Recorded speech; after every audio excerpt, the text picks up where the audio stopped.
This coming week is Rosh Chodesh Av, which brings in the saddest month on the Jewish calendar, leading up to the saddest day on the Jewish calendar, Tisha B'Av, the 9th of Av.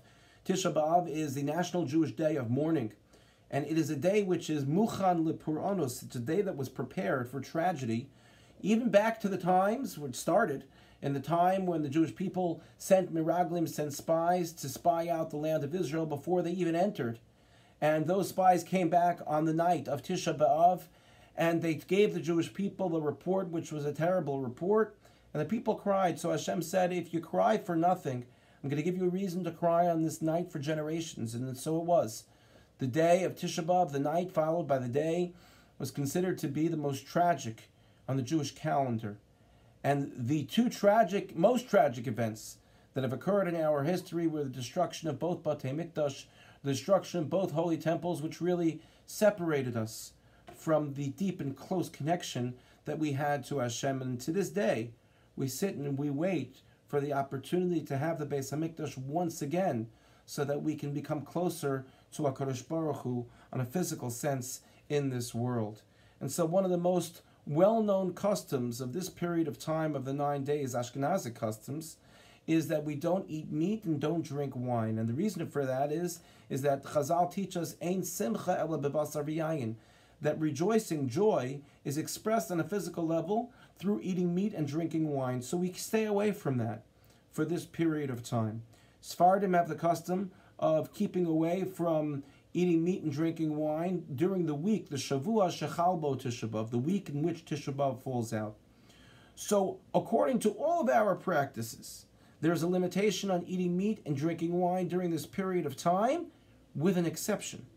That exception is a person who is making a siyum of a Masechta, a person who's concluding a Masechta of learning of Talmud, of Gemara, and that person, it's a great celebration to have made that accomplishment. They are permitted to invite other people who they know to come and celebrate with them as they make a Sudas Mitzvah. And the Sudas Mitzvah may have meat and may have wine. And the question is, does it seem sort of strange? If Chazal, if our rabbis wanted us to be mourning, so why are people trying to make siyumim? Why are they trying to finish Masechtas and make a siyum so that they can have a meat meal during this period of time? It seems that on a spiritual level, it doesn't sound right, it doesn't feel right. So the Chidushei Harim explains just the opposite is the case. He says no. In fact, he says many specifically go out of their way to have a siyum and a sudas mitzvah and eat meat thereby, that way, during the 9 days, because of the fact that when a person makes a siyum, what they're doing is that they're inviting other people to celebrate with them. And he says that the purpose of our mourning during this period of time is to make a tikkun, to correct the mistakes that our ancestors made. In that, we know that the Beis HaMikdash, the second Beis HaMikdash, was destroyed because of sinas chinam, baseless hatred that people had for each other. There was nothing to it. They just didn't like certain people. And because of that, because the hatred grew so much, Hashem said, if you can't get along with each other, then I can't be around you. And so in our generation, as the Chazal tell us, that in every generation the Beis HaMikdash is not rebuilt, that generation is responsible for its destruction.